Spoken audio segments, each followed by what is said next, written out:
अस्सलाम वालेकुम नाजरीन, आज 5 सितंबर 2021 है और नाजरीन दो अहम खबरें आज की इस वीडियो के तवस्सुत से आपके सुपुर्द करने वाला हूँ। नाजरीन, पहली खबर का ताल्लुक शहबाज शरीफ साहब के साथ है कि शहबाज शरीफ साहब ने बिल आखिर इंतहाई इकदाम उठा लिया है और मरियम औरंगज़ेब को खुड्डे लाइन लगा दिया गया है। इसकी वजूहात क्या हैं वो ज़ेरे बहस आएंगे, जानने की कोशिश करेंगे। और दूसरी खबर नाजरीन के 12 सितंबर को लाहौर में जो इलेक्शंस कंडक्ट होने हैं, 219 हलकों में पूरे पाकिस्तान में इलेक्शन कंडक्ट होने हैं, लेकिन इलेक्शन कमीशन ने यह फैसला किया है कि लाहौर के 20 हलकों पे 12 सितंबर को पोलिंग वाले दिन फौज तैनात नहीं होगी, सिर्फ अहले लाहौर पे और उसी हलके पे जो साद रफीक का हलका है। ये मेहरबानी इलेक्शन कमीशन ने क्यों की है उसको भी जेरे बहस लाने की कोशिश करेंगे। नाजरीन, पहली खबर की जानिब बढ़ते हैं। आप नाजरीन एक तिकोन मुलाहिजा कर लीजिए। नून लीग में, नून लीग की जो पार्टी है वो 3 शख्सियात पे मबनी है, नवाज शरीफ, मरियम नवाज और शहबाज शरीफ साहब। नवाज शरीफ और मरियम नवाज के जो तर्जुमान हैं वो मोहम्मद जुबैर हैं। इसके अलावा पार्टी की जो तर्जुमान है वो है मरियम औरंगज़ेब, यानी कि पार्टी के हवाले से जो फैसले होंगे उसकी प्रेस कॉन्फ्रेंस में उसका तफसीलात से आगाह करना आवाम को, वो जिम्मेदारी है मरियम औरंगज़ेब की।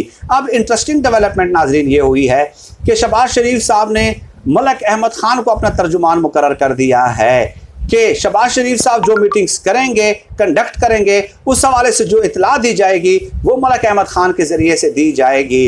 यानी नवाज शरीफ मरियम नवाज के तर्जुमान मोहम्मद जुबैर हो गए, शहबाज शरीफ के तर्जुमान मलक अहमद ख़ान हो गए और पार्टी तर्जुमान जो है वो मरियम औरंगज़ेब हैं। तो ये बड़ी सीरियस सिचुएशन है। वाज़े तौर पे नून लीग के अंदर ये तकसीम जो है वो क्लियर करके, रिफ्लेक्ट करके हमारे सामने पेश कर रही है। अब तो इस बात में कोई शक और शुबे की गुंजाइश ही बाकी नहीं रही। अब नाज़रीन एक बात याद रख लें कि शहबाज शरीफ साहब पार्टी सदर हैं, वो ज़ाहिर है पार्टी सदर की हैसियत से मीटिंग्स का इनेकाद करते हैं, पार्टी सदर की हैसियत से। तो अब पार्टी तर्जुमान तो ओवरऑल जो है वो मरियम औरंगज़ेब है, तो चाहिए तो ये था कि मरियम औरंगज़ेब ही उस हवाले से तफसीलात बताएं, प्रेस कॉन्फ्रेंसेस करें, प्रेस रिलीज जारी करें।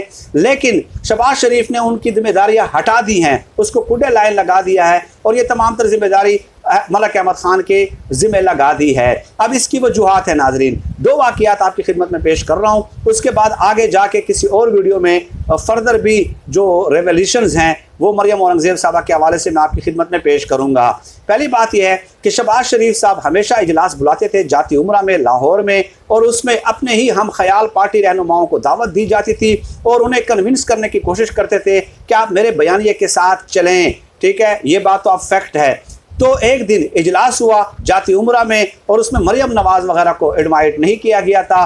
तो मरियम औरंगज़ेब के बारे में जासूसों ने, मुखबरों ने शहबाज शरीफ को ये बताया हुआ था कि इनका ये ब्लूटूथ पे रहती हैं, हमेशा ऑन रहता है और ये ब्लूटूथ के ज़रिए किसी के साथ राब्ते में रहती हैं और खुफिया जो हमारे इजलास होते हैं जिसमें हम अपनी हिकमत अमली मुरतब कर रहे होते हैं और नवाज शरीफ और मरियम नवाज के हवाले से हम अपने तहफ़्फ़ुज़ात का इजहार कर रहे होते हैं, तो ये मरियम औरंगज़ेब ब्लूटूथ के ज़रिए मरियम नवाज को ये इतलात पहुँचा रही होती हैं। चुनाचे शहबाज शरीफ को शक हुआ, उन्होंने नज़रें दौड़ाना शुरू कर दी। एक दिन इजलास बुलाया, डेफिनेटली पार्टी तर्जुमान जो थी वो मरियम औरंगज़ेब थी, उनको भी बुलाया। तो मरियम औरंगज़ेब ने ब्लूटूथ लगाया हुआ था। शहबाज शरीफ साहब उस वक्त गुस्सा हुए और उनसे कहा कि बीबी आप आइंदा जब इजलास में आएँ तो ये ब्लूटूथ जो है, डिवाइस जो है या जो भी है, ये आप बाहर रख के आया करें, ये मुनासिब तर्ज अमल नहीं है। अब शहबाज शरीफ साहब को मरियम औरंगज़ेब के ब्लूटूथ से क्या तकलीफ हो सकती है? भाई पार्टी रहनुमा है ना, MNAs हैं, MPAs हैं, फेडरल मिनिस्टर्स हैं, सेनेटर्स हैं, तो बहुत सारे लोग होते हैं, तो वो मोबाइल भी इस्तेमाल करते रहते हैं उस वक्त।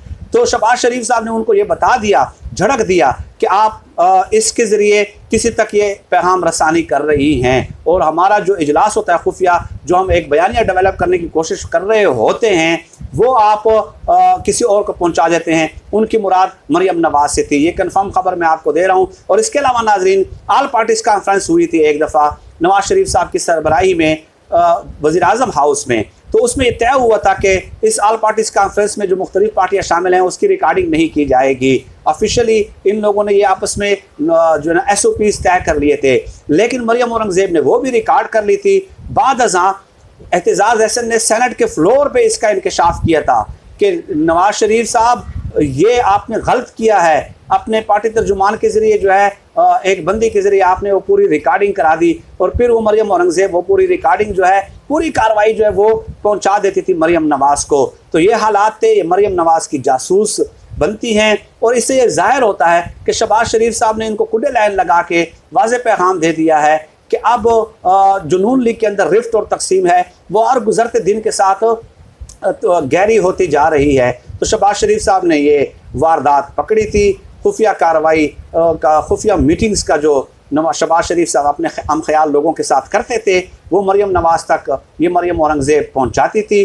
तो इस तरह उनको कुडे लाइन लगा दिया गया है। अब दूसरी खबर की तरफ नाज़रीन बढ़ते हैं कि इलेक्शन कमीशन ने एक बहुत ही अजीब फैसला किया है। मैं ज़ाहिर है इस पर तनकीद तो नहीं कर सकता, लेकिन मैं वो इन्फॉर्मेशन आप लोगों की खिदमत में पेश कर देता हूँ कि 12 सितंबर को पाकिस्तान के 4 सूबों के 25 शहरों में 42 कंटोनमेंट बोर्ड्स के इलेक्शन होने हैं। 219 हलके हैं, 219 में से 119 हलके सिर्फ पंजाब में हैं और पंजाब के 119 हलकों में से सिर्फ 20 हलके जो हैं वो लाहौर में मौजूद हैं।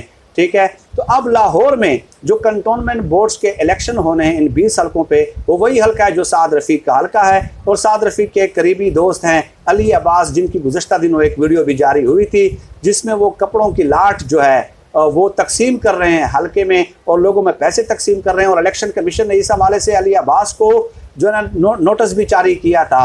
अब जब कंटोनमेंट बोर्ड के 20 हलकों के लाहौर में सिर्फ इलेक्शंस होने हैं तो नून लीग को ये इत्तला मिल चुकी थी कि पीटीआई जीतने वाली है। चुनाचे नून लीग ने पहले से वावेला शुरू कर दिया कि धांधली हो रही है, फौज को तैनात नहीं होने देंगे। साद रफ़ीक, एहसन इकबाल और अयाज सादिक ने प्रेस कॉन्फ्रेंसेस की। चुनाचे साद रफ़ीक, एहसन इकबाल, अयाज सादिक इलेक्शन कमीशन के ऑफिस गए, दरख्वास्त दी कि इन 20 हलकों में, लाहौर के 20 हलकों में कंटोनमेंट बोर्ड के इलेक्शन में 12 सितंबर को फौज तैनात नहीं होनी चाहिए। और इलेक्शन कमीशन ने फयाजी और सखावत दिली से काम लेते हुए वो फैसला वापस ले लिया है।